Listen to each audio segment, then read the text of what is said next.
உண்மையிலே எனக்கு என்ன சொல்றதுன்னு எனக்கு தெரியல. என்னுடைய உறவுகளே, என்னுடைய சொந்தங்களே, நான் ஒன்றும் தேவ தூதன்லாம் கிடையாது. நானும் ஒரு இயல்பான ஒரு வாழ்க்கை வாழ்ற ஒரு சாதாரணமான மனுஷன்தான். நான் முன்னாடியே சொன்ன மாதிரி அது செய்வேன் இது செய்வேன்னு பொய்யான வாக்குறுதிகள்லாம் கொடுத்தவங்கள நான் ஏமாற்ற மாட்டேன். எது சாத்தியமோ அது மட்டும்தான் நான் செய்வேன். இம்மிடியட்டா உங்க மனசுல ஒரு கேள்வி ஒண்ணு வரலாம், அப்ப சாத்தியம் இல்லாததை செய்ய மாட்டாங்களா, செய்ய முடியாதா அப்படின்ற ஒரு கேள்வி ஒண்ணு வரலாம். இத்தனை கோடி மக்கள் என் கூட இருக்கும் போது எது வந்தாலும் பார்த்துக்கலாம், என்ன வந்தாலும் பார்த்துக்கலாம் அப்படின்ற அந்த கான்பிடன்ஸ் என் மனசுல இருக்கு. இன்னொரு விஷயமும் நான் இங்க சொல்லணும். இன்னைக்கு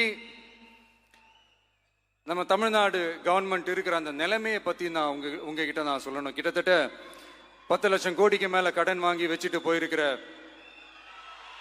இன்னைக்கு அந்த தமிழ்நாடு அரசு இருக்கிறப்போ, கஜானாவை சுத்தமா தொடச்சி வலிச்சு வச்சுட்டு போயிருக்கிறப்போ,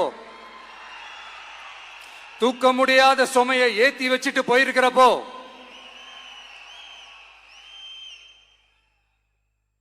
அப்படிப்பட்ட ஒரு நிலைமையில தான் இந்த பொறுப்பை நம்ம கையில் எடுத்திருக்கிறோம்.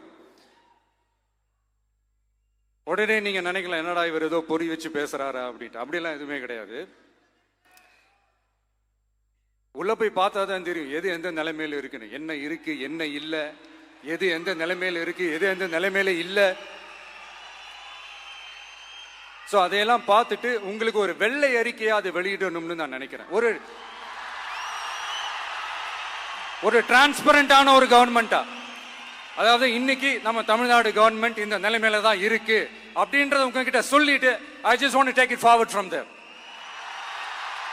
அதை தான் நான் முதல்ல செய்யணும்னு நினைக்கிறேன். தமிழ்நாடு பொறுத்த வரைக்கும் இப்போ யாரையாவது போய் ஏதாவது சந்திக்கணும் அப்படின்னா இந்த மூஞ்ச மூடிக்கிட்டு போய் சந்திக்கிறதோ,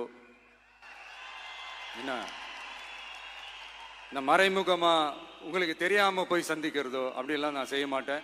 எதுவா இருந்தாலும் வெளிப்படையாக ஒளிவு மறைவு இல்லாம தான் நான் செய்வேன். இவ்வளவு பெரிய ஒரு பொறுப்பை என் கையில கொடுத்துருக்கிறீங்க, அதே நேரத்தில் எனக்கு கொஞ்சம் அவகாசமும் நீங்க கொடுக்கணும்னு நான் ரிக்வெஸ்ட் பண்ணி கேட்டுக்கிறேன். நான் சொன்னதையெல்லாம் படிப்படியா நிறைவேற்ற நான் ட்ரை பண்ணுவேன், நிறைவேற்றுவேன். அதே நேரத்தில் எனக்கு கொஞ்சம் அவகாசம் கொடுத்தீங்கன்னா எனக்கு கொஞ்சம் உதவியாகவும் ஒத்துழைப்பாகவும் இருக்கும். இது உங்களுடைய ஆட்சி. பெண்கள் பாதுகாப்பை ரொம்ப ஸ்ட்ரிக்டா வச்சிருப்பேன்.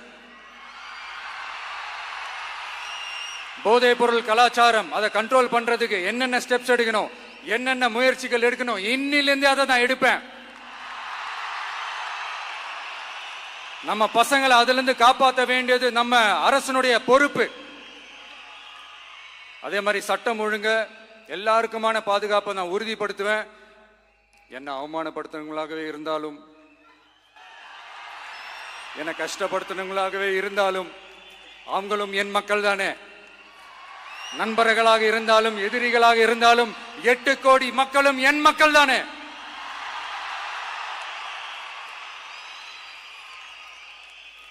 அது மாதிரி இந்த அடிப்படை விஷயங்கள், கல்வி, ரேஷன், மருத்துவம், குடிநீர், சாலை வசதி, பஸ் வசதி, இந்த மாதிரி விஷயங்கள்ல தான் என்னுடைய முதல் கவனம் செலுத்தணும்னு எனக்கு தோணுது.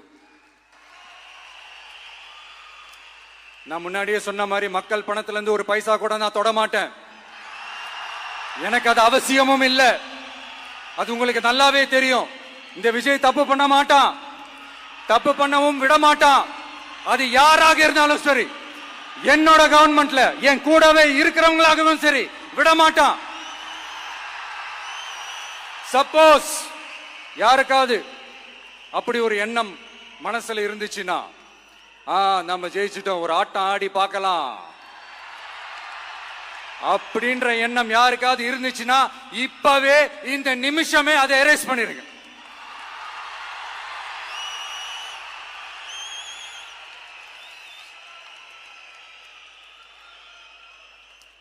இங்க ஒரே சென்டர் தான், என் தலைமையில் உண்டான சென்டர். இந்த பக்கம் ஒரு சென்டர், இந்த பக்கம் ஒரு பவர் சென்டர், அங்க ஒரு பவர் சென்டர், அதெல்லாம் கிடையவே கிடையாது. இப்பவே சொல்லிடுறேன். பெண்கள், இளைஞர்கள், விவசாயிகள், அரசு ஊழியர்கள், ஆசிரியர்கள், உழைக்கிற மக்கள், மீனவர்கள் எல்லாருமே நம்ம டிவிக்கு அரசுல நல்லா இருப்போம், நல்லா இருப்போம், நல்லா இருப்போம். பிறப்புக்கும் எல்லா உயிர்க்கும் அப்படின்றத நம்ம சமரசம் இல்லாத அடிப்படை கோட்பாடு. சிறுபான்மை சகோதரர்களே, உங்களுக்காக நம்ம டிவிக்கு அரசு கூடவே நிற்கும். உங்களுக்கு அதுல எந்த விதமான சந்தேகமும் வேணாம். இந்து, முஸ்லிம், கிறிஸ்தவர்களுக்கான முகம்தான் இந்த விஜயனுடைய முகம். அதுல 100% நீங்க இந்த விஜயை நம்பலாம். இப்படி ஒரு சூழலை ஏற்படுத்தி கொடுத்த தமிழ்நாட்டு மக்கள், ஒட்டுமொத்த மக்கள், உங்கள் அனைவருக்கும் இந்த நேரத்தில் என்னுடைய நன்றியை தெரிவிச்சு, இன்னொருத்தவங்களுக்கு முக்கியமா நான் நன்றி சொல்லணும். அது இந்த விஜய் மாமாவோட குட்டி நண்பா, நண்பி.